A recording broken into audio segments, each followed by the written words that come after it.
এই যে এটা ধোসার গুলা করেছি, এটা 3 কাপ চাল, আতপ চাল, 1 কাপ ডাল, মাসকলাই ডাল মানে বিউলির ডাল, সারা রাত ভিজিয়ে রেখে তারপর সেটাকে মিক্সিতে পেস্ট করে তারপরে এরকম লিকুইড করে এখন আমি ধোসা বানাবো।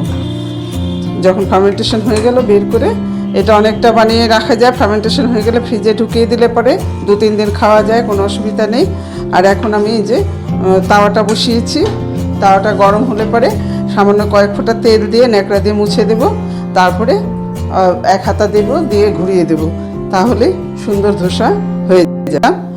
দিয়ে তাওয়াটা আমার গরম হয়ে গেছে, এখন এটা মুছে দিলাম, গরম তাওয়ার মধ্যে মুছে দিয়ে তারপরে এবার 1 হাতা দেব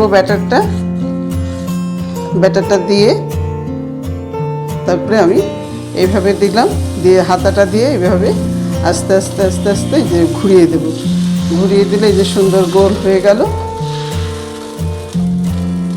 এইভাবে। তারপরে উপর দিয়ে কয়েক ফোঁটা তেল দিয়ে দেব,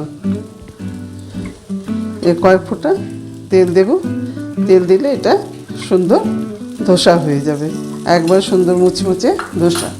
এটা ইচ্ছা করলে সম্বার দিয়ে খাওয়া যায়, এটা আলুর তরকারি করে খাওয়া যায়, ভেতরে পুর ভরে খাওয়া যায় আলুর তরকারি, তারপরে এমনি যে কোনো তরকারি দিয়েও খাওয়া যায়, এমনিও খাওয়া যায়, যার যার ইচ্ছা।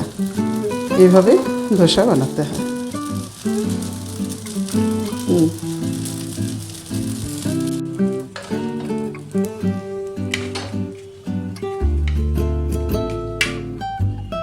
দেব গোলাপ দিয়ে বানিয়ে, তখন উপর দিয়ে একটু তেল দেব।